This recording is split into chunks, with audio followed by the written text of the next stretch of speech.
This is not an elf story. It's not a children's story. It's not a holiday tale. I didn't know that it was not going to be these things when I first sat down at my laptop, but it rapidly became an allegory. It became an everyman's tale. It became a morality tale.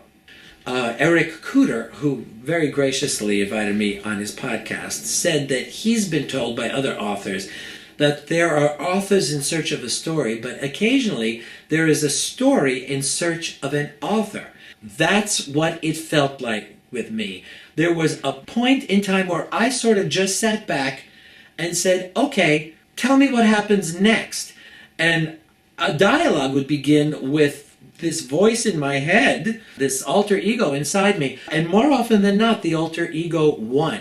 And I'll give you a perfect example. When you've read book 2, I'm not spoiling anything by telling you, I am leaving you dangling on the biggest cliff, hanging off the biggest cliff you could ever imagine. I just walked away from it at that point and said, okay, I had no idea how they were going to get out of this situation because it was that dire. So when I came back to the plot 2 weeks later, I said, okay, you solve it. And they did. They got themselves out of it, and I was just frantically typing, trying to keep up with them. You made a comment earlier in your conversation that the story of Charcoal was in search of an author. Mm-hmm. And obviously Charcoal picked you.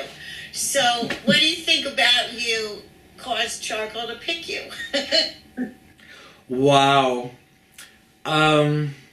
What's your relationship with Charcoal? Yeah, that's.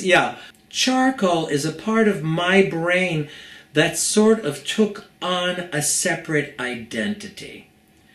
Metaphorically speaking, Charcoal wanted me to write the book, but of course, I mean, let's not get too worried about it. I'm not hearing voices.